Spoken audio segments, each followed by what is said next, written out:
로마서 3장 19절에서 24절까지의 말씀. 제가 갖고 있는 성경으로 신약성경 243쪽입니다. 로마서 3장 19절에서 24절까지 우리 교독하겠습니다. 제가 먼저 19절 말씀 읽겠습니다. 우리가 알거니와 무릇 율법이 말하는 바는 율법 아래에 있는 자들에게 말하는 것이니 이는 모든 입을 막고 온 세상으로 하나님의 심판 아래에 있게 하려 함이라. 그러므로 율법의 행위로 그의 앞에 의롭다 하심을 얻을 육체가 없나니 율법으로는 죄를 깨달음이니라. 이제는 율법 외에 하나님의 한 의가 나타났으니 율법과 선지자들에게 증거를 받은 것이라. 곧 예수 그리스도를 믿음으로 말미암아 모든 믿는 자에게 미치는 하나님의 은이 차별이 없느니라. 모든 사람이 죄를 범하였으며 하나님의 영광에 이르지 못하더니 그리스도 예수 안에 있는 성령으로 말미암아 하나님의 은혜로 값없이 의롭다 하심을 얻은 자 되었느니라. 아멘. 기도하겠습니다. 아버지 감사합니다. 주님 시간 주의 말씀을 대합니다. 말씀 앞에 겸손하고 말씀 앞에 나의 지시, 오늘 나의 상황, 나의 형편 다 내려놓게 하여 주시고 말씀에 온전히 지배받게 하여 주시고 그 말씀의 그 능력을 덧입을 수 있는 귀한 은혜가 하여 주시며 또한 특별히 오늘 말씀을 통하여서 우리의 구원의 근간이 되어지는 진정 복음이 무엇인 줄 바로 알고 하나님이 베푸신 구원의 은혜에 무릎 꿇을 수 있는 오늘 저희 모두가 되어질 수 있도록 주님께서 함께하여 주시옵소서. 강단 위아래 동일하게 성령께서 함께하여 줄 믿고 감사드리옵니다. 사랑하는 신 예수 그리스도 이름으로 기도드리옵나이다. 아멘. 할렐루야. 아멘. 우리 여섯 앞사람이 사랑합니다. 샬롬 주의 은혜와 주의 평안이 가득하기를 바랍니다. 잘 오셨습니다. 지난주에 제가 말씀드렸습니다. 진정한 샬롬은 바로 예수 그리스도께서 우리와 함께 하시는 것. 진정 예수 그리스도로 충만한 것이 오늘 우리에게서 진정한 샬롬인 줄 믿습니다.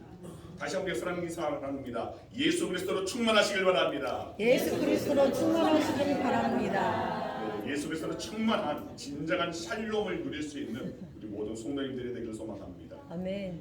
지난주부터 오늘 둘째 주간이고 3주간 복음에 대해서 복음이 무엇인지, 복음이란 무엇인가에 대해서 세 가지 신학적인 어떤 그런 굉장히 중요한 오늘 이 세 가지 온제가 무엇인지, 칭의가 무엇인지, 그리고 양자됨이 무엇인지 이 세 가지를 가지고 함께 은혜 나눕니다.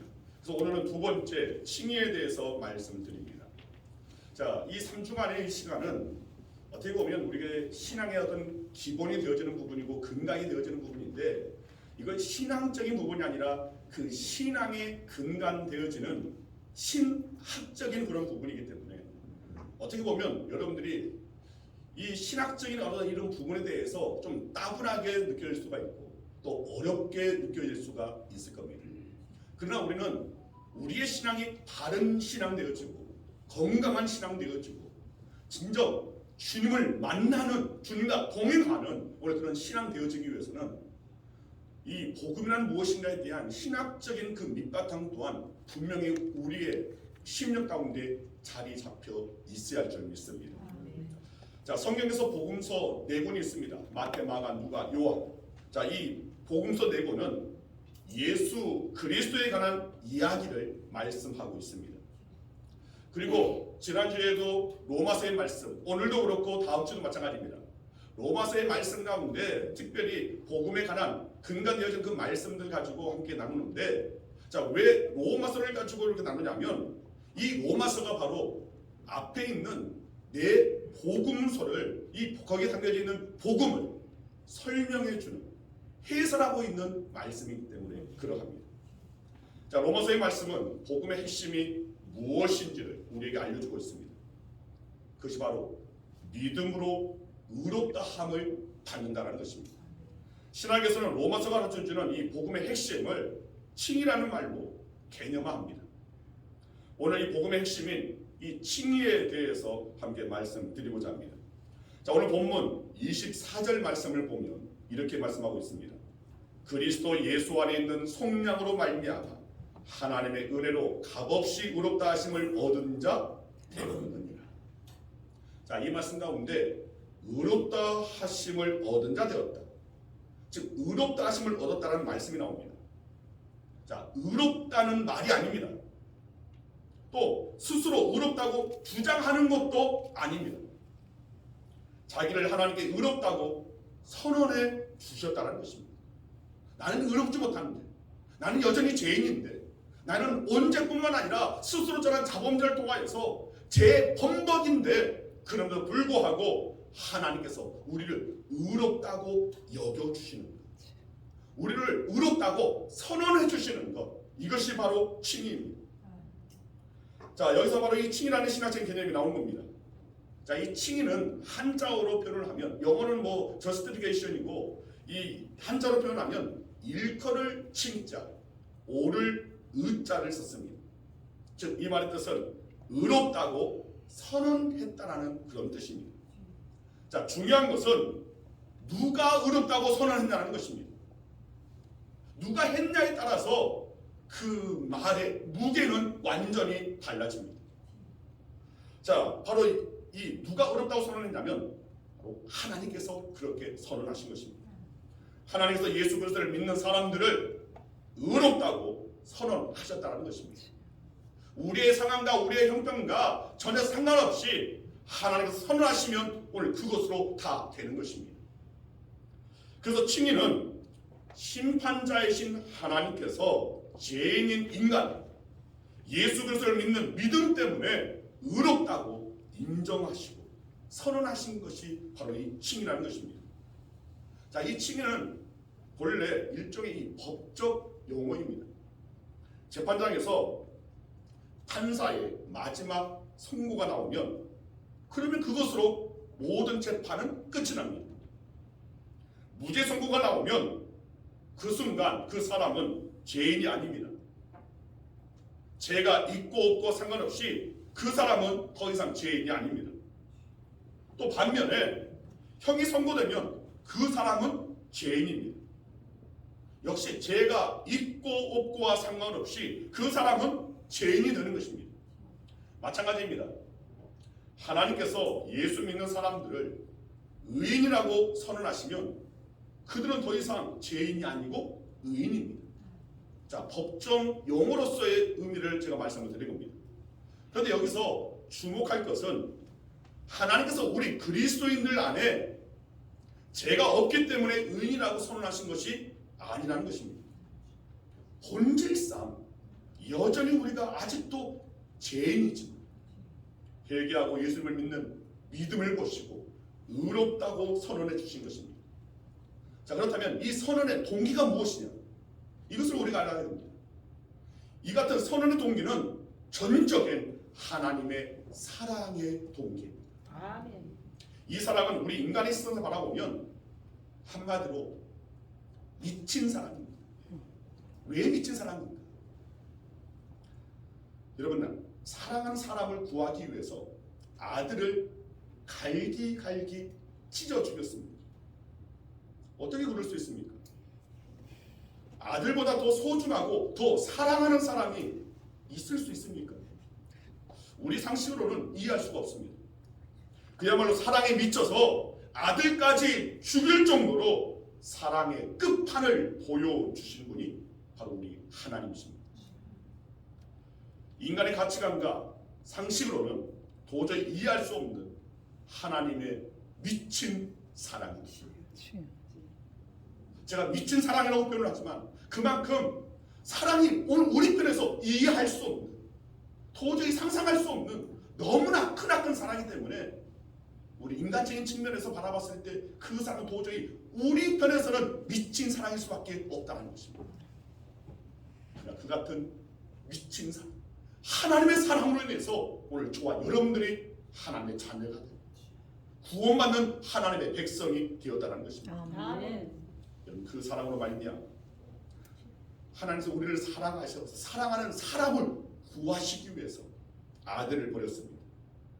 그리고 그 아들의 살점이 갈기갈기 찢겨지고 그 몸에 못 박히는 것 방관했습니다. 그리고 모른 척 외면했습니다. 자, 그렇다면 아들이 그렇게 죽어가는 모습을 지켜보는 아버지 하나님의 마음은 아무렇지 않습니까?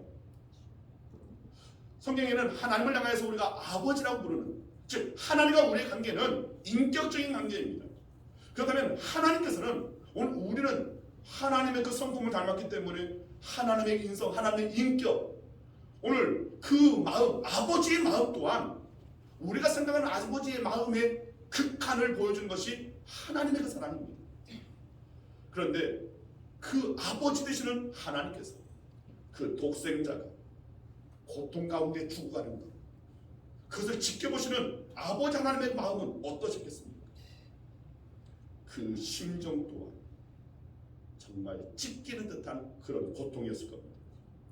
눈에서 피눈물이 났을 겁니다. 그런데 왜 아들을 구하지 않았습니까?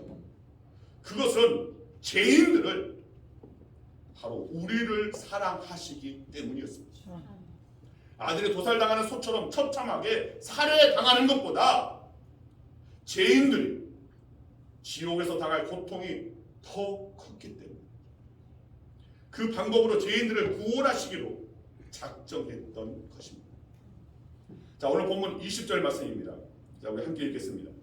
그러므로 율법의 행위로 그의 앞에 의롭다 하심을 얻을 육체가 없나니 없나니 율법으로는 죄를 깨달음이니라.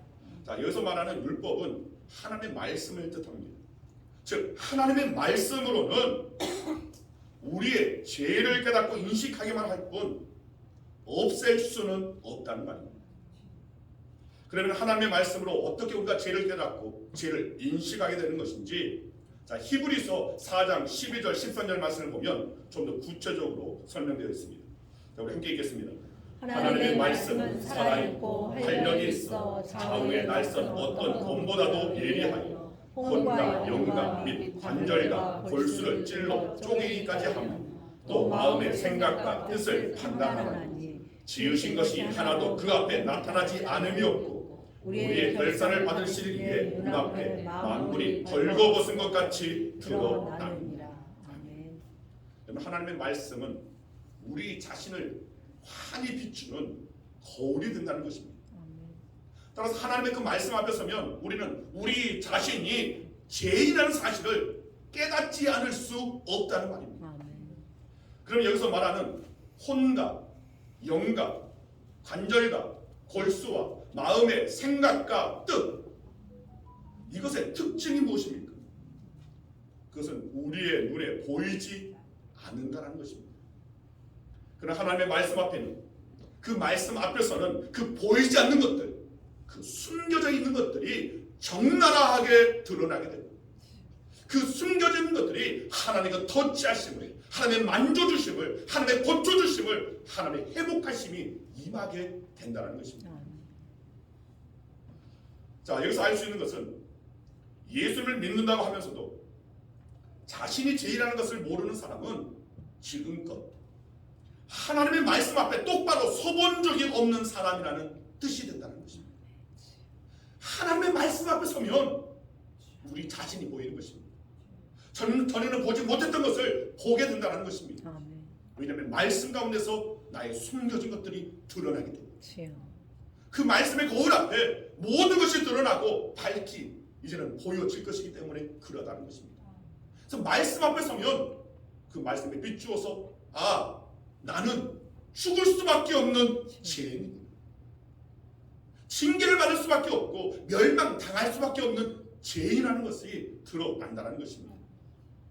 여러분, 그리스도인이 영적인 삶을 살기 위해서는 자기 자신을 먼저 아는 것이 너무나 중요합니다. 자신을 얼마만큼 아느냐에 따라서 어떤 길을 선택할지가 결정되기 때문입니다. 그런데 자신을 아는 것, 이건 결코 쉽지 않습니다. 성령님께서 깨닫게 해주지 않으면 사람은 겉으로 보이는 것만 볼 수 있기 때문입니다. 그래서 성령님께서 깨닫게 해주시면 하나님의 말씀 앞에서 내 자신이 죄인이구나, 이것을 깨닫게 된다는 것입니다. 그렇게 자신이 죄인이라는 것을 사실을 깨닫는 사람들은 하나님께서 그 사람들을 어떻게 해주시는가, 어떤 은총을 내려주시는가를 오늘 본문 21절에서 이제는 이라는 말로 설명하고 있습니다. 이제는 율법에 외 하나님의 한 의가 나타났습니다. 누구든지 하나님 말씀 앞에서 자신이 죄인이라는 것을 깨달았다면, 그 다음에 주목해야 할 것이 바로 하나님의 의라는 것입니다. 이 하나님의 의는 로마서 1장 17절에 나와 있는, 우리가 너무나 잘 알고 있는 말씀, 오직 의인은 믿음으로 말미암아 살리라. 즉 예수 그리스도를 믿음으로 말미암아 하나님께로부터 주어지는 의를, 바로 이것이 하나님의 의입니다. 즉 이신칭의 믿음으로써 의의 일. 그런데 본문 22절 말씀 보면 이 같은 하나님의 의가 특징이 있는데 차별이 없다는 것입니다. 자, 여기서 의를 신학적 개념으로 정의하면 바른 관계가 됩니다. 세상에서 저 사람은 참 의롭다라고 이야기할 때 그 판단의 기준은 사람과 사람과의 그 관계적인 측면에서 저 사람 참 의로운 사람이라고 말을 하는 것입니다. 그런데 문제는 이것을 판단하는 그 기준이 상대적이라는 데 있습니다. 그래서 어떤 사람에게는 저 사람은 의로운 사람일 수도 있고, 또 어떤 사람에게는 저 사람은 불의한 사람이라고 그렇게 평가받을 수 있다는 것입니다. 상대적인 것입니다. 예를 들어서 우리는 독립운동을 한 안중근 의사를 의인이라고 추앙을 합니다. 그런데 일본 사람들은 폭도라고 부릅니다. 반면에 이토 히로부미에 대해서 우리는 우리나라의 자주권을 빼앗은 원흉이기 때문에 불의한 사람이라고 생각하지만, 일본 사람들은 근대 일본의 발전을 그렇게 이끌었던 위대한 선각자로 평가하고 있다는 것입니다. 즉 우리가 바라보는 기준과 저 일본 사람이 바라보는 그 기준은 완전히 그것이 다르다는 것입니다. 다른 가치관으로 다른 기준에서 바라보기 때문에 그 사람의 평가는 완전히 달라진다는 것입니다. 이렇게 사람의 평가는 기준에 따라서, 어떤 관점에서 바라보느냐에 따라서, 그리고 어떤 가치관을 가지고 평가하는 데 따라서 다를 수 있다는 것입니다. 그러나 하나님께서 판단하시는 의의 기준은 상대적이지 않습니다. 변하지 않고 언제나 절대적입니다. 문제는 하나님의 이 절대적인 기준으로 볼 때 하나님과 바른 관계를 맺고 있는 사람, 다시 말해서 하나님 앞에서 의로운 사람은 아무도 없다는 사실입니다. 그런데 그런 우리를 예수 그리스도로 말미암아 예수 그리스도의 보혈의 능력으로 하나님과의 그 관계를 회복시켜 주시고, 그리고 의롭다 칭함을 받게 하는 것, 이것이 바로 하나님의 의입니다. 따라하시기 바랍니다. 하나님의 의는 예수 그리스도로 말미암아 예수 그리스도의 보혈의 능력으로 하나님 앞에서 결코 의롭지 못한 죄인된 우리로 하여금 의롭다 칭함을 받게 하는 것입니다. 하려 합니다. 이것이 바로 하나님의 의입니다. 아멘. 여러분 본문 22절 하반절을 보면 모든 믿는 자에게 미치는 하나님의 은이 차별이 없느니라. 이것이 바로 하나님의 의의 특징입니다. 여러분 사람은 다른 사람을 끊임없이 차별합니다. 그 차별한 그 기준도 다 체각각 다릅니다. 자신이 선호하는 어떤 기준이 다 다르기 때문에 그런 가운데서 사람을 각자 나름대로 차별을 합니다. 이 사람은 내가 정말 좋은 사람이라고 평가하고, 이 사람은 내가 가까이 할 사람이고, 이 사람은 조금 좀 덜한 사람이고 하면서 약간 그 차등을 두면서 그렇게 차별한다는 것입니다. 각자 자기 나름대로의 기준을 가지고 저 사람은 잘생겼다, 아니다 못생겼다. 제가 나이가 들수록 예전 젊었을 때는 참 많은 사람들이 목사님 잘생기셨네요 하는데, 나이가 들수록 점점 그 수는 작아지고 목사님 얼굴이 크네요, 넉더덕하네요, 이 말을 참 자주 듣습니다. 그러면서 점점 오늘 그 기준이 점점 달라지면서 오늘 그런 평가의 그 소리도 달라집니다. 근데 사람마다 사실은 그 모든 것을 바라보는 그 시선은 다 다를 수밖에 없습니다. 어떤 사람이 잘생겼는지 못생겼는지, 부자인지 가난한지, 많이 배웠는지 못 배웠는지, 잘났는지 못났는지. 그러나 하나님께서는 예수 그리스도를 구주로 영접하고 믿는 사람에게는 차별함이 없이 하나님의 의를 주시고 하나님과의 관계를 회복시키신다는 것입니다. 아멘. 하나님의 의는 차별이 없습니다. 아멘. 사실 이 하나님의 의가 없다면 우리는 오늘 이 자리에 있을 수 없습니다. 그 예를 들어서 마태복음 1장 1절에서 6절 말씀을 살펴볼 수 있습니다. 이름과 짐작하듯이 마태복음 1장 1절에서 6절은 예수님의 그 족보에 대한 일부분의 내용입니다. 자, 우리 함께 읽겠습니다. 아브라함과 다윗의 자손 예수 그리스도의 계보라. 아브라함이 이삭을 낳고 이삭은 야곱을 낳고 야곱은 유다와 그의 형제들을 낳고 유다는 다말에게서 베레스와 세라를 낳고 베레스는 헤스론을 낳고 헤스론은 람을 낳고 람은 아미나답을 낳고 아미나답은 나손을 낳고 나손은 살몬을 낳고 살몬은 라합에게서 보아스를 낳고 보아스는 루색에서 오벳을 낳고 오벳은 이새를 낳고 이새는 다윗왕을 낳습니다. 다윗은 우리아의 아내에게서 솔로몬을 낳고. 자, 여기에 보면 예수님의 그 족보에 나온 인물들 한번 살펴봅니다. 먼저 4명의 여자가 나오는데, 자, 첫 번째 나오는 여자가 다말이라는 여자입니다. 자, 이 다말이라는 여자는 대의를 잇기 위해서 시아버지인 유다와 동침한, 어떻게 보면 도저히 있어서는 안 되는 그런 부도덕한 일을 행한 여자입니다. 그 다음에 두 번째 여자는 라합이라는 여자입니다. 자, 여리고성의 기생이었습니다. 세 번째 여자는 루시입니다. 이 루시라는 여자는 신명기 24장 3절에서 하나님께서 하신 말씀, 암몬 사람과 모압 사람은 여호와의 총회에 들어오지 못하리니 그들에게 속한 자는 10대뿐 아니라 영원히 여호와의 총회에 들어오지 못하리라. 이렇게 말씀하신, 즉 모압 여인이었다는 것입니다. 또 네 번째 여자는 우리아의 아내인 바세바라는 여자입니다. 결혼한 여자라면 아무리 왕이 동침을 요구하더라도 죽을 각오로 거부해야 마땅하지 않습니까? 그런데 바세바는 다윗 왕의 요구를 받아들여서 다윗 왕과 동침을 하고 아이까지 잉태했습니다. 그리고 그 아이를 가진 사실을 다윗 왕의 이야기에서 남편인 우리아를 죽게 만들고 다윗 왕의 아내로 그렇게 살았습니다. 이런 여인들이 지금 예수님의 그 족보에 나옵니다. 자, 여자만 말하면 목사님 남자 차별하십니까? 할 수 있습니까? 그러면 남자는 과연 더 나은 족족인가? 한번 살펴봅니다. 자, 남자를 살펴봅니다. 예수님의 족보에 나오는 남자들 가운데 대표적인 인물로 4사람만, 자, 여자 4사람 살펴봤으니까 남자도 4명만 들어 살펴봅니다.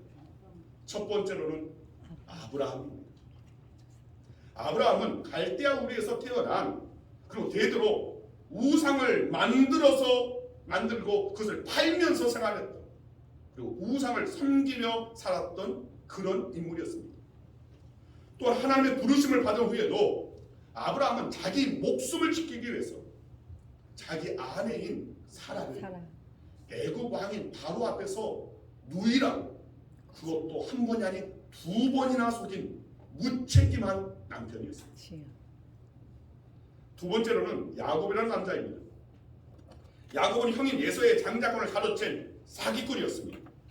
심지어 아버지 이삭, 이제 나이 들어서 앞이 잘 보이지 않는 그 아버지까지도 속였던 사기꾼이었습니다.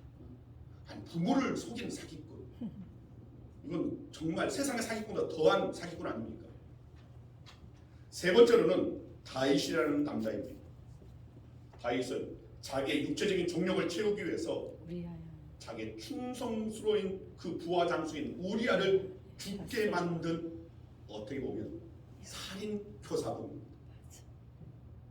네 번째로는 솔로몬이라는 남자입니다. 여러분, 솔로몬은 아내를 1000명 이상이나 둔 희대의 당하였습니다. 율법으로 따지면 방금 말씀드린 오늘 이 8명은 8명만 이야기해서 그렇지 사실 모든 인간들은 다 구원받을 수 없는 그런 사람들입니다. 그러나 이들은 하나님의 은혜로 구원을 받았습니다. 우상을 섬겼고 정말 찌질한 남편의 책임을 감당하지 못했던 오늘 그런 찌질한 아브라함을 믿음의 조상으로 만드신 분이 바로 하나님이십니다. 여러분 이것이 무엇을 의미합니까? 지금 이들이 그것뿐만 아니라 예수 그리스도의 족보에 영광스럽게 소개되어 있는 것입니다. 이것이 무엇을 의미하냐면 누구든지 예수 안에 있음 하나님의 은혜가 임하면 기생이었든 희대에 당하였든 부모까지 속이는 사기꾼이었든 살인자였든 이방인이었든 차별 없이 하나님께서 하나님의 은혜를 허락해 주신다는 것입니다. 아멘. 그리고 하나님과의 그 관계를 회복시켜 주신다는 사실. 이 같은 하나님의 은혜로 인해서 우리도 오늘 이 자리에서 하나님께 예배할 수 있게 된 것입니다. 모든 것이 하나님의 은혜로 된 것입니다. 아멘. 내 힘으로, 내 능력으로, 내 결정으로, 내 판단으로, 내 지식으로, 내 잘남으로 된 것이 아니라는 것입니다. 그래서 마태복음 6장 33절에서 하는 말씀이 먼저 그의 나라와 그의 무엇입니까? 하나님의 의를 구하는 것입니다. 세상의 의가 아닙니다. 나의 의가 아닙니다. 자기 의를 구하라는 것이 아닙니다. 먼저 그의 나라와 그의 의, 하나님의 의를 구하라. 여러분 우리는 하나님의 의가 필요한 자들입니다. 세상에서 우리 의롭게 살 수 있습니다. 세상 사람들에게 의인하고 우리 취급받을 수 있습니다. 좋은 일을 하면 됩니다. 착한 일을 하면 됩니다. 어려움 당한 일을 구원해주는 일을 하면 됩니다. 그러면 매스컴에서 떠드는 의인 될 수 있습니다. 그러나 중요한 것은 세상 사람들에게 평가받는 의인이 우리의 목적이 아니라는 것입니다. 하나님께서 우리를 의롭다 여겨주신 하나님의 의가 우리에게 임하는 것, 이것이 우리에게 중요하다는 것입니다. 아멘. 자, 그렇다면 이 칭의, 하나님의 의는 어떻게 받을 수 있습니까? 오늘 본문 24절에서 하나님의 의가 어떻게 우리에게 허락되었는지를 설명해 주고 있습니다.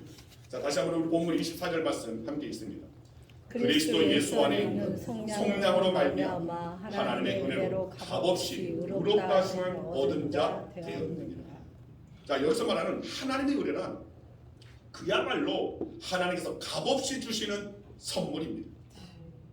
여러분 지금 우리가 예수를 믿지 않고 있는 다른 사람들보다 조금이라도 더 잘나서 하나님께서 우리에게 은혜를 베푸시는 것입니까? 아닙니다.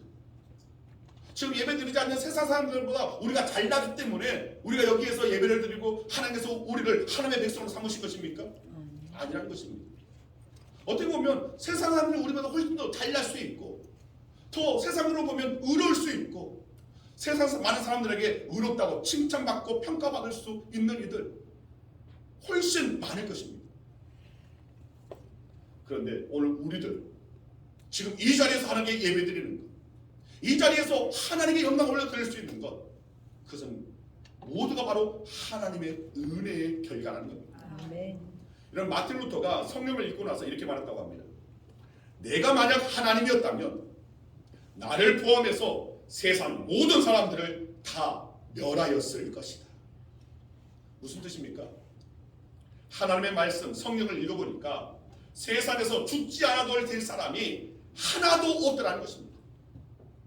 모두가 다 죽을 수밖에 없는 죄 범벅이가 된 죄인이라는 것입니다.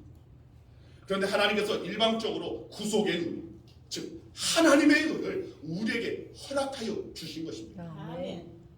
로마서 1장 17절 말씀 같이 한번 읽겠습니다. 복음에는 하나님의 의가 나타나서 믿음으로 믿음에 이르게 하나니 기록된 바 오직 의인은 믿음으로 말미암아 살리라 함과 같으니라. 아멘. 무슨 말입니까? 한마디로 믿음으로 의롭다 함을 하나님의 의를 받을 수 있다는 것입니다. 아멘. 그래서 칭의를 오직 믿음으로만 받는다고 해서 이신칭의라고 그렇게 말하는 것입니다. 종교개혁자 마틴 루터는 이 로마서 1장 17절의 말씀을 새롭게 깨닫고 난 뒤에 종교개혁을 했습니다. 루터가 22살 때 친구와 함께 길을 가다가 바로 자기 옆에서 함께 건너는 이 친구가 갑자기 마른 하늘에 벼락을 맞고 죽게 되었습니다. 이 사건이 이 루터에게는 굉장히 충격적인 사건이었습니다. 함께 길을 가다가 나는 살고 옆 사람은 혈압 맞아 죽은. 이때부터 루터는 죽음을 생각하게 됩니다. 그리고 자신의 구원 문제를 심각하게 고민하게 됩니다. 그래서 이 문제를 해결하기 위해서 그동안 해오던 법 공부를 중단하고 수도원으로 들어갔습니다. 수도원에 들어가서 당시 로마 카톨릭 교회가 가르치는 대로 최선을 다해서 수도에 정진했습니다. 철저하게 금욕을 실천했습니다. 조그만 자도 남김없이 고해 성사, 고해를 했습니다. 그리고 할 수 있는 대로 선행을 했습니다. 그러나 그럴수록 더욱 자신의 죄가 자신을 짓누르는 것을 경험합니다. 자신의 그 죄의 문제가 사라지지 않는 것을 그렇게 느낀다는 것입니다. 이런 고민을 안고 성경을 보는 가운데서 이 로마서 1장 17절 말씀을 보게 되고 이 말씀이 이해하게 된 것입니다. 특히 여기서 의인이 있다고 말씀하고 있는 것에 새삼스럽게 깨닫게 됩니다. 그동안 자기가 모든 것을 내던지고 최선을 다해 의를 쌓아서 의인이 되보려고 노력해 왔습니다. 그러나 그럴수록 자신의 죄를 더 깊이 체감하면서 과연 이 땅 가운데 의인이 있긴 한 것일까? 의인이 있을 수 있을까를 의심했습니다. 그런데 성경을 보다가 로마서 1장 17절 말씀을 보니까 성경에는 의인이 있다는 것입니다. 루터는 도대체 어떻게 의인이 될 수 있을까? 이것을 궁금해하면서 이 말씀을 깊이 살펴보았다고 합니다. 그런데 그동안 자신이 힘써온 것과 다른 길이 있었던 겁니다. 바로 믿음입니다.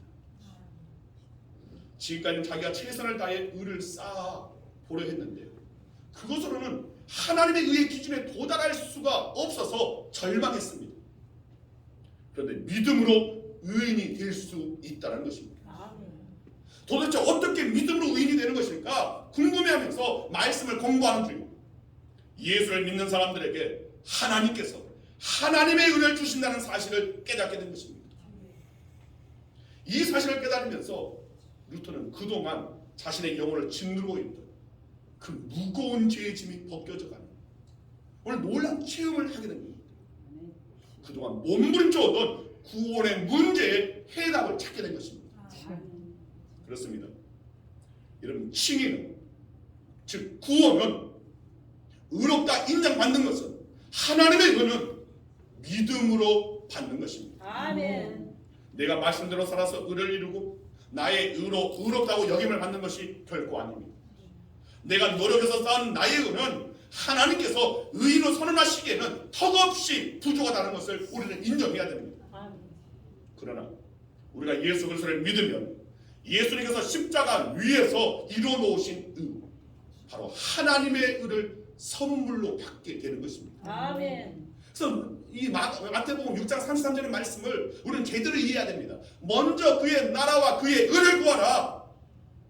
세상 것을 먼저 구하지 말고 너의 형편과 너의 상황 가운데 그런 것이 사실 너희한테는 세상의 삶의 그 순간에만 필요한 것이지 영원한 그 삶에는 사실은 해당 사항이 없는 것이기 때문에 먼저 우리가 구해야 할 것, 가장 중요한 것은 하나님의 나라, 즉 구원을 바라보라는 것입니다. 아멘. 그리고 그 구원에 이르기 위해서 먼저 그의 의, 우리의 의가 아닌 하나님의 의를 구하라는 것입니다. 하나님께서 인정하시는 거예요. 하나님께서 만들어 놓으신 의, 그것이 바로 예수 그리스도의 십자가에서 이루신 의가 바로 이것입니다. 아멘. 그래서 믿음이 중요한 것입니다. 그래서 이 로마서 1장 17절 말씀, 오직 의인은 믿음으로 말미암아 살리라. 우리가 예수 그리스도를 나의 구주로 믿으면 그 믿음이 바로 우리를 살리는 것입니다.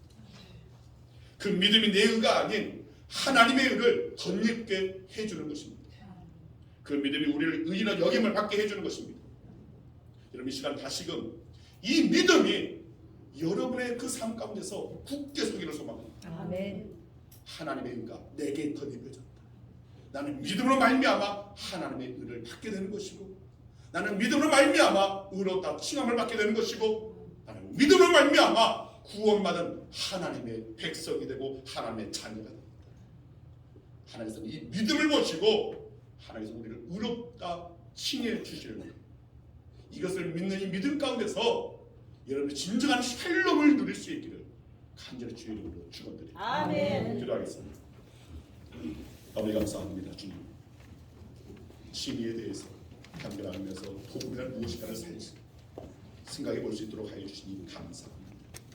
복음이 우리에게 기쁜 소식이 되는 것은 바로 하나님의 의가 우리에게 임하여서 세상의 의가 아닌 내 노력으로 이루어질 수 있는 의가 아닌 결코 우리의 행함으로 우리의 노력으로 결코 다다를 수 없는 하나님의 그 순수하고 절대적인 그 의를 우리에게 있게 하여 주시는 그럼 믿음을 말미암아 그 의에 이르게 하여 주시는 오늘 그 하나님의 은혜에 대해서 살펴볼 수 있도록 함께 하여 주시니 감사합니다. 주님, 이 하나님의 의를 붙잡기를 원하고 이 하나님의 의를 통하여서 진정 하나님의 나라를 꿈꾸고 소망하며 이 땅 가운데 삶을 그리스도의 삶으로 살아갈 수 있는 은혜를 더하여 주시옵소서. 아멘. 우리 모든 성도들이 예수 그리스도를 믿는 그 믿음으로 말미암아 하나님의 의를 모두가 소유하고 하나님의 의로 소렵스럽게 되고 하나님의 의로 말미암아 자유하며 하나님의 의로 말미암아 나는 구원받은 하나님의 백성이요 하나님의 자녀라는 이 자부심과 긍지를 소유할 수 있도록 성령께서 함께하여 주시옵소서. 아멘. 감사드리오며 예수 그리스도의 이름으로 기도드리옵나이다. 아멘. 우리 다시 자리에서 일어나시 소령 찬양합니다. 6월절 어린 양의 피로 우리는 예수 그리스도의 그 보혈의 피 아래 있으면 오늘 우리는 하나님의 의를 받게 됩니다.